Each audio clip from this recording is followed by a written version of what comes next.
नमस्कार। कोविड से लाखों रोगी अब ठीक हो चुके हैं, लेकिन सच्चाई यह है कि ठीक होने के बावजूद भी उनमें से ज़्यादातर 85 टू 90% या उससे भी ज़्यादा नॉर्मल फील नहीं कर रहे हैं। कुछ न कुछ समस्याएं उनको परसिस्ट कर रही हैं, जो उनके जीवन को नॉर्मल नहीं होने दे रही हैं। अब ये समस्याएं क्या हैं, इनकी देखभाल कैसे करें और इनसे उबर के अपने जीवन को नॉर्मल कैसे बनाएं, यह एक बहुत बड़ा चैलेंज है। और इस वीडियो में हम इसी चैलेंज के इन तीनों मुद्दों को डिस्कस करेंगे और उनका सॉल्यूशन ढूंढने की कोशिश करेंगे। पहला बिंदु कि ये समस्याएं क्या हैं, इनको हम दो पार्ट्स में बांट सकते हैं, फिजिकल प्रॉब्लम्स और साइकोलॉजिकल या मेंटल प्रॉब्लम्स। तो फिजिकल प्रॉब्लम्स कौन सी हैं? फिजिकल प्रॉब्लम्स की एक बहुत लंबी लिस्ट है। सबसे कॉमन है शरीर के अंदर अत्यधिक कमजोरी, बिल्कुल शरीर में से जैसे जान ही निकल गई है। उसके अलावा तरह तरह के दर्द हो रहे हैं, सर में दर्द, गले में दर्द, छाती में दर्द, पेट में दर्द, मसल्स में दर्द, जॉइंट्स में दर्द, खांसी परसिस्ट कर रही है, सांस किसी किसी की फूल रही है, किसी की हार्ट रेट बहुत तेज चल रही है, किसी की हार्ट रेट अचानक कम हो जाती है, किसी को डायरिया परसिस्ट कर रहा है, किसी को पेट में दर्द परसिस्ट कर रहा है, किसी को जोड़ों में दर्द हो रहा है, किसी को पैरों में जलन की फीलिंग होती है, भूख खत्म हो गई है। ये सारी एक लंबी लिस्ट है फिजिकल प्रॉब्लम्स की। और इससे ज्यादा लंबी लिस्ट है साइकोलॉजिकल यानी मेंटल प्रॉब्लम्स की। मेंटल प्रॉब्लम का मतलब ये नहीं कि वो मेंटल पेशेंट बन गए, लेकिन साइकोलॉजिकल इश्यूज हैं। क्या है? सबसे बड़ा है एक डर। अचानक सबके मन में एक डर समाया हुआ है, कुछ अनहोनी ना हो जाए। डिप्रेशन, बहुत भय है, परेशानी है और टेंशन इतना ज्यादा है कि मतलब स्ट्रेस के मारे सब लोग एकदम मरे से जा रहे हैं। और ये जो स्ट्रेस और ये सारी साइकोलॉजिकल प्रॉब्लम्स हैं, ये साइकोलॉजिकल प्रॉब्लम्स तो करती हैं, कई बार ये फिजिकल प्रॉब्लम भी, यानी कि आप स्ट्रेस में हैं और उसकी वजह से आपको सर दर्द होने लगा, आपको छाती में दर्द का एहसास होने लगा, या बॉडी में जितने भी मैंने फिजिकल सिम्टम्स डिस्क्राइब किए थे वो स्ट्रेस की वजह से फील होने लगे। उसको हम कहते हैं conversion of psychological problems into physical problem. ये सारा कुछ मिल करके लोगों को 1% भी नॉर्मल नहीं फील होने दे रहा है। तो हमने इसका समाधान ढूंढा देखभाल शब्द के अंदर। अब देखभाल में देखिए 4 अक्षर है, द, ख, भ और ला। द यानी कि दवाओं से रिलेटेड जानकारी हम आपको देंगे, ख यानी कि खान पान से रिलेटेड, भ यानी कि भली भांति अपने तन और मन की देखभाल करें, और last but not the least ल यानी कि लंग फाइब्रोसिस, जिसकी सबके मन में जबरदस्त चिंता है, उसको होने से कैसे रोके। जल्दी जल्दी चारों बिंदुओं पर ध्यान देते हैं। अब पहला आया द यानी कि दवा। आप अगर होम आइसोलेशन में थे तो चांसेस हैं कि आप ज्यादा दवाएं नहीं ले रहे होंगे, लेकिन अगर आप अस्पताल से मॉडरेट सीवियर डिजीज से डिस्चार्ज हुए हो तो आप बहुत लंबी लिस्ट ऑफ मेडिसिन पे होंगे। आप स्टेरॉइड्स पे होंगे, आप ब्लड थिनर्स पे होंगे, हो सकता है आप एंटीबायोटिक्स पे हों, एंटी फंगल्स पे हों और बहुत सारी दवाओं पे हो सकते हैं। स्टेरॉइड्स एक बड़ी डेंजरस मेडिसिन है और उनको शीघ्र बंद किया जाना चाहिए। तो अपने डॉक्टर की सलाह से सबसे पहला स्टेरॉइड्स को जल्दी से जल्दी टेपर करके बंद करें। एक दूसरा, ब्लड थिनर्स यूजुअली डिस्चार्ज के बाद 2 या 3 हफ्ते तक लिए जाते हैं, अनलेस कि आपको कोई क्लॉटिंग की प्रॉब्लम हुई हो, जब फिर उसको लंबे समय तक दिया जाता है। यह फैसला भी अपने डॉक्टर की सहमति से करें। यूजुअली डिस्चार्ज होने के बाद आपको लॉन्ग टर्म एंटीबायोटिक्स की जरूरत नहीं है, तो उनको भी जल्दी से जल्दी बंद करें और अपने आप एंटीबायोटिक्स का सेवन ना करें। आजकल लोग फंगस से डरे हुए हैं, बहुत से लोग एंटी फंगल्स का इस्तेमाल कर रहे हैं। कृपया किसी भी एंटी फंगल, एंटीवायरल या किसी ऐसी मेडिसिन का अपने आप सेल्फ सेवन ना करें। ये सब केवल डॉक्टर के निगरानी में ही दी जाती है। जब आप घर पे आ गए हैं तो आपको निगरानी किस किस की रखनी है? 3 चीजों की निगरानी रखनी है। सबसे पहला, अपना टेम्परेचर। अगर वो 100 से ऊपर है तो उसको हम जरूर सिग्निफिकेंट मानेंगे, लेकिन अगर हल्का फुल्का 98-99 टेम्परेचर है और उसके अलावा आप बिल्कुल ठीक हैं, आपकी भूख अच्छी है, आपको खाने का मन कर रहा है, इसका मतलब बॉडी के अंदर सब कुछ ठीक है। और तीसरी इंपॉर्टेंट चीज है आपका सैचुरेशन। अगर आपका सैचुरेशन 94 से ऊपर है या 92 93 भी है, 90 से ऊपर है, तो हम उसको ठीक मांगते हैं। अपना हार्ट रेट, क्योंकि कई लोगों को 110 120 से ऊपर हार्ट रेट है, तो उसको भी आप मॉनिटर करते रहे। अगर बहुत ज्यादा है तो आपको फिर डॉक्टर को बताना पड़ेगा। अब कुछ चीजें जो एक रेड फ्लैग यानी वार्निंग, खतरे की घंटी क्या होती है। अगर कभी भी आपका 100 101 से ऊपर बुखार होने लगे, या आपका सैचुरेशन कम होने लगे, या आपका हार्ट रेट 130 140 इस रेंज में आ जाए, या कोई भी नए लक्षण, उनकी लंबी लिस्ट है, कोई नए लक्षण आपको डेवलप हो जाए फिजिकल, तो आपको तुरंत डॉक्टर को सलाह लेना चाहिए। तो ये तो था हमारा पहला द, यानी दवाएं जल्दी से जल्दी बंद करें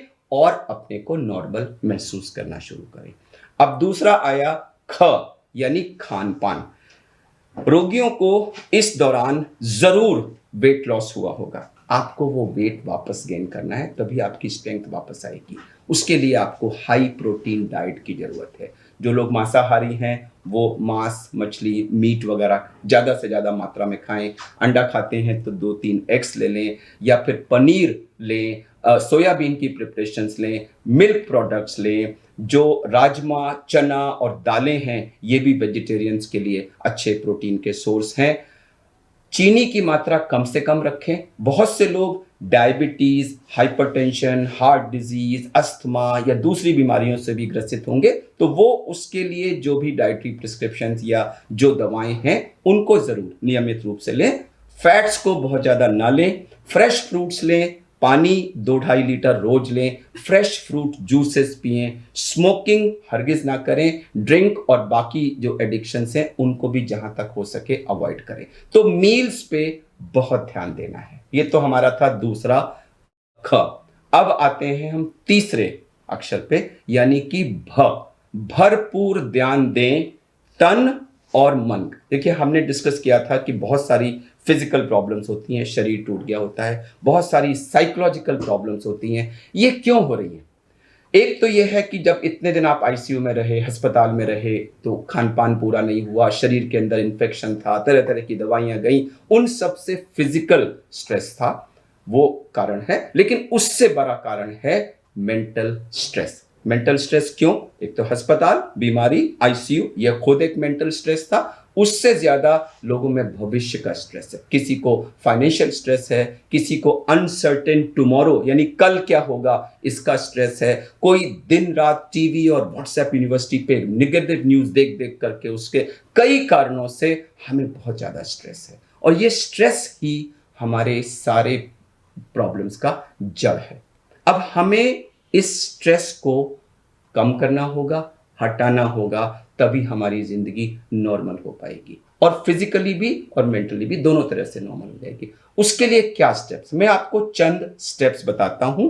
सबसे पहला जो अहम बिंदु है वो ये है कि वास्तविकता को स्वीकारें और सही कदम लेना शुरू करें। कृपया इस बात को समझ लीजिए कि 2021 के बचे हुए महीनों में जो हमारे सोशल डिस्टेंसिंग और बाकी कोविड एप्रोप्रिएट बिहेवियर के नॉर्म्स हैं वो यहीं रहने वाले हैं, और हमको उनके दायरों के अंदर ही अपनी जिंदगी बिताना सीखना है, कम से कम इस साल के लिए। तो ये तो एक पहला बिंदु था, वास्तविकता स्वीकारें और उसकी तरफ सही कदम, उससे लड़िए मत, उसको एक्सेप्ट करिए, आपका स्ट्रेस कम हो जाएगा।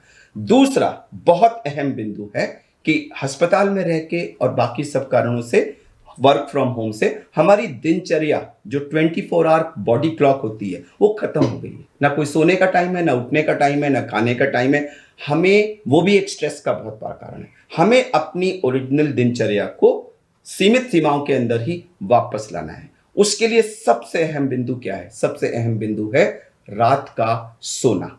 तो सबसे पहला स्टेप है कि आप अपनी स्लीप साइकिल को रिस्टोर करिए। कैसे न कैसे 10-11 बजे तक बेड पे चले जाइए। यह स्ट्रेस को रिड्यूस करने का बहुत बड़ा माध्यम बनेगा। तो सबसे पहला step, restore your sleep cycle. सुबह उठने के बाद मॉर्निंग की दिनचर्याओं से फ्री होके सबसे पहले एक्सरसाइज करिए। तो 30 से 40 मिनट का व्यायाम करिए, उसके बाद अपना नाश्ता वगैरह करिए, और उसके बाद 10 से 15 मिनट कुछ रिलैक्सेशन या मेडिटेशन। अब देखिए, रिलैक्सेशन और मेडिटेशन की बहुत सारी टेक्निक्स अवेलेबल हैं जो आपको सूट करता है, लेकिन 10-15 का मिनट का रिलैक्सेशन और मेडिटेशन बहुत बहुत जरूरी है। एक चीज जो बहुत यूजफुल है वो ये है कि हम लोगों को बहुत सारे एडिक्शंस लगे हुए हैं, किसी को खाने का, किसी को म्यूजिक का, किसी को टीवी का। ये सब नेगेटिव एडिक्शंस हैं। हमें अपनी जिंदगी का स्ट्रेस कम करने के लिए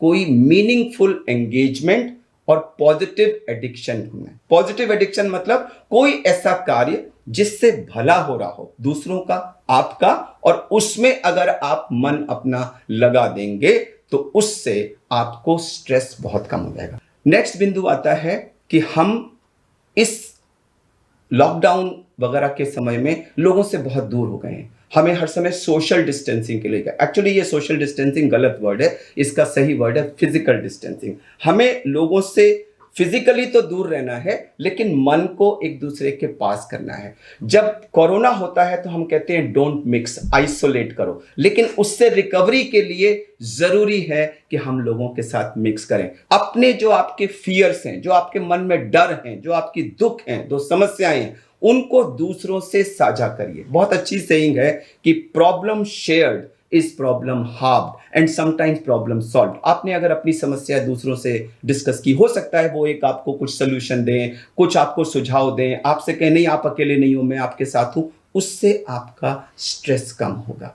एक बहुत इंपॉर्टेंट चीज है कि हमारी टीवी पर, व्हाट्सएप पर बहुत ज्यादा नकारात्मक चीजें आ रही हैं, तो कृपया अपने को उन नेगेटिव न्यूज से दूर रखें। संगीत सुने, जो आपकी हॉबीज है उसमें ध्यान दें, नेगेटिव से अपने को सकारात्मक सोच की तरफ। यह रिसर्च ने शो किया है कि जो लोग सकारात्मक सोच रखते हैं वो नकारात्मक सोच रखने वालों के मुकाबले 7 से 10 साल ज्यादा जीते हैं, सक्सेसफुल रहते हैं, ज्यादा खुश होते हैं और ज्यादा सफल रहते हैं। तो प्लीज इस नेगेटिव माहौल में भी अपनी सोच को सकारात्मक करिए। इससे आप अपना, अपनी फैमिली का, सोसाइटी का और पूरे देश का, सबका भला करेंगे, सबका स्ट्रेस कम होगा।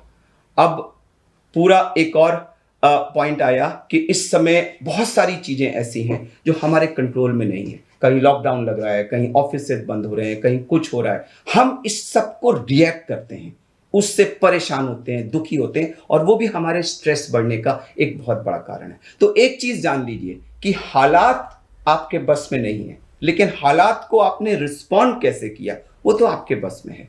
तो प्लीज हालात के साथ समझौता करिए और ये जानिए कि आप अकेले नहीं हैं, पूरी दुनिया इन हालात से गुजर रही है। अगर आप ऐसा समझ लेंगे और आपकी सोच उसके अनुसार ठीक हो जाएगी, तो याद रखिएगा आपकी सही सोच में आपके स्वास्थ्य की कुंजी है। तो अगर आप सही सोच रखेंगे, हालात को समझ के अपने रिस्पॉन्स को ठीक रखेंगे, तो वो हेल्दी होने की तरफ एक बहुत बड़ा कदम होगा। अब हम आए आखिरी बिंदु पे, यानी कि देख भ ल यानी कि लंग फाइब्रोसिस।